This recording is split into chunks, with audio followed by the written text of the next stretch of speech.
Hujambo na karibu tena mtazamaji wa The World News katika kipindi hiki cha ulimwengu wa siasa. Mimi ni Adam Hussein. Hatimaye Iran na Oman zimekubaliana kuhusu njia ya meli zinazopita katika mlango wa bahari wa Hormuz na zinaweka mstari wa mwisho juu ya mipango kusimamia kwa pamoja njia hiyo, Wizara ya Mambo ya Nje ya Tehran imesema. Wizara hiyo imesema mipangilio ya kijiografia ya njia inayokusudiwa na pande hizo mbili imekubaliwa, na ikiwa pande fulani ya tatu hazitazuia mchakato huo, taarifa ya pamoja ya nchi hizo mbili yenye mawazo makuu na pointi za makubaliano pia iko katika hatua ya mwisho ya mapitio na itaandaliwa.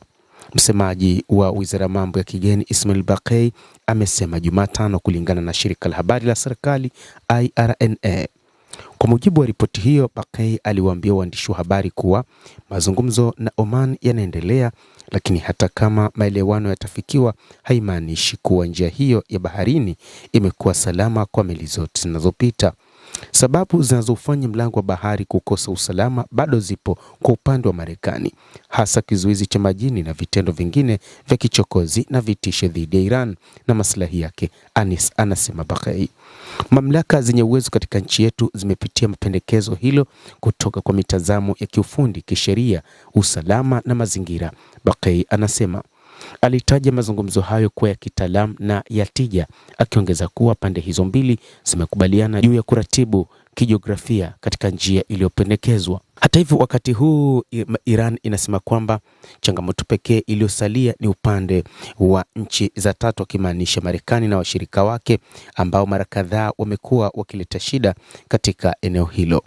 Iran imekuwa katika mzozo na Marekani tangu Februari, wakati Marekani na Israel zilipoanzisha mashambulizi ya pamoja jijini Tehran. Iran ililipiza kisasi kwa mashambulizi ya ndege zisizokuwa na rubani na makombora dhidi ya mataifa ya Ghuba yaliyokuwa yanahifadhi mali za Marekani.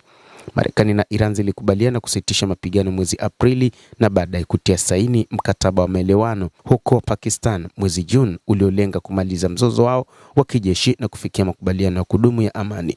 Makubaliano hayo hata hivyo yalivunjika mwezi uliopita, huku pande hizo mbili zikibadilishana mashambulizi kwa takribani wiki mbili kabla ya Trump kusitisha ghafla mashambulizi hayo, huku kukiwa na ripoti za mazungumzo ya kutatua mzozo huo.